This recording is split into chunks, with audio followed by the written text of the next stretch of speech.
5 साल झारखंड की बर्बादी के रूप में याद किया जाए, क्योंकि यह जो बीता हुआ 5 साल है झारखंड को बर्बाद करने का काम किया गया कि नहीं किया गया? उन्होंने बर्बाद किया है, वो बर्बादी से निकाल सकते हैं क्या बाहर? नहीं निकाल सकते।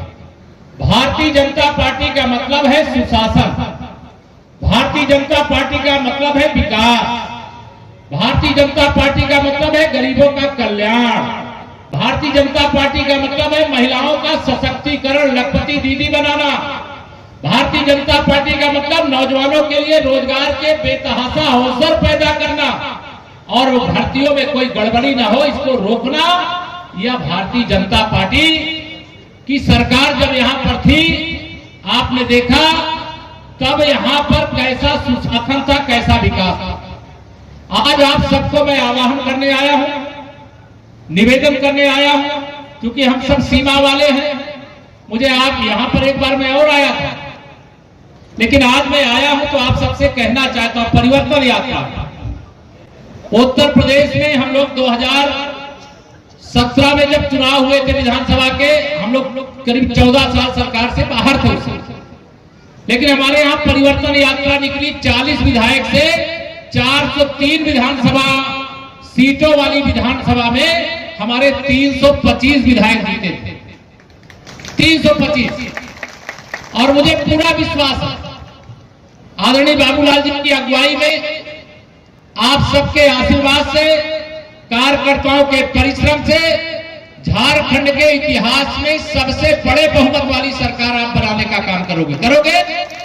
दोनों हाथ उठा के बताओ, करोगे? मुझे पूरा विश्वास। लेकिन आप सबको निवेदन है, जब गुंडागर्दी चरम सीमा पर बढ़ जाए, माफियाओं का प्रभुत्व कायम हो जाए, जमीनों पर कब्जा करने वालों के खिलाफ शिकायत करो तो शिकायत जिसके खिलाफ किया जाए उनके खिलाफ कार्रवाई करने की जगह शिकायत करने वालों के खिलाफ कार्रवाई की जाए। भ्रष्टाचार जब सारी सीमाओं को लांघ जाए तब जिसको कहते पानी सर पर चला गया, बर्दाश्त के सब कुछ बाहर हो गया।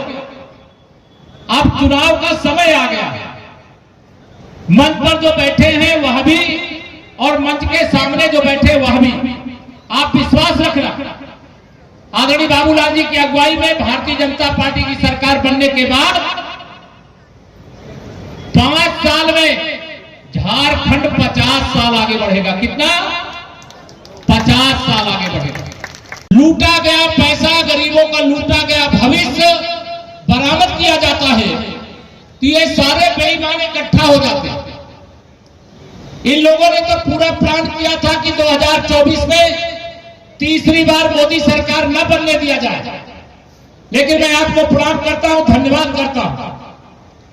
झारखंड सहित देश की जनता ने तीसरी बार माननीय नरेंद्र मोदी जी को भारत का प्रधानमंत्री बनाने का काम किया है। आपका अभिनंदन है, आपको वंदन। वैसे जम्मू कश्मीर के भी हर घर में तिरंगा फहराया जा रहा है। अब ये कांग्रेस वाले कह रहे हैं कि अगर हम सरकार में आएंगे तो फिर से जम्मू कश्मीर में एक देश में 2 निशान, मतलब 2 झंडे लगेंगे, एक भारत का तिरंगा, दूसरा जम्मू कश्मीर का लक्ष्य, 2 संविधान, 2 प्रधान बनाने का काम करेंगे। क्या ये बर्दाश्त करोगे? क्या आप दोनों हाथ उठा के बर्दाश्त करोगे क्या? इन लोगों के मंसूब किए हैं कि माननीय नरेंद्र मोदी जी को कमजोर किया जाए, लेकिन उनको मालूम नहीं है देश का गरीब हो, किसान हो, नौजवान हो और विशेष तौर से मेरी माताओं बहनों ने फैसला किया है कि हम मोदी जी को कमजोर नहीं होने देंगे। क्या हेमंत सोरेन जी बना सकते हैं क्या, जो भ्रष्टाचार के मामले में जमानत पर है? अगर भ्रष्टाचार से, बेईमानी से गरीबों के अधिकारों को लूटने वाले, और उनके बारे में क्या बताना, मैं तो सुन करके आश्चर्यचकित हूं। कोई भी सरकार चुनाव के साथ पहले जो वादा करती है, अगर वो सरकार में आते हैं तो अधिकतम वादे पूरा करते हैं, लेकिन हिंदुस्तान की शायद झारखंड की पहली सरकार होगी जिसने वादा किया लेकिन निभाया नहीं। अपील करूंगा उत्तर प्रदेश की 25 करोड़ जनता की ओर से भी, मैं पड़ोस वाला हूं, एक एक वोट भारतीय जनता पार्टी के कमल के फूल पर पड़े, इसका संकल्प लेकर के यहां से जाइएगा।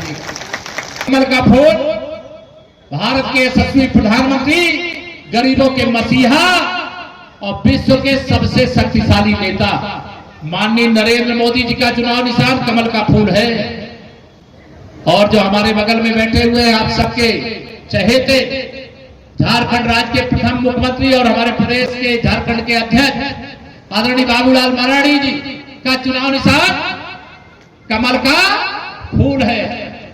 गरीबों की भलाई के लिए और बेईमानियों को जिस तरह सुधरे, मैं उत्तर प्रदेश में नारा लगाता था कि जब भाजपा सरकार आएगी तो गुंडागर्दी नहीं रहेगी, अमन चैन का शासन होगा, जेल के अंदर अपराधी माफिया होंगे, इतना सख्त प्रशासन होगा। और मैं आपको विश्वास दिला सकता हूं कि जहां भाजपा का कमल खिलता है वहां पुलिस प्रशासन जनता के हित में काम करती है, गरीब के हित में काम करती है, किसान के हित में काम करती है, महिलाओं की सुरक्षा के लिए काम करती है। सबको इतना निवेदन करूंगा कि यार यहाँ पे जो भी झारखंड मुक्ति मोर्चा के जो विधायक है उनको मंत्री बना के रखा, जनता की सेवा करते हैं क्या? झूठ खसोट के अलावा कोई काम है क्या? नहीं है। मैं आप सबसे निवेदन करूंगा कि जो भी झारखंड मुक्ति मोर्चा गठबंधन के जो भी प्रत्याशी आवे उनकी मदद कराने का काम करिएगा। इतना ही निवेदन करके दूंगा अपनी वाणी को विराम।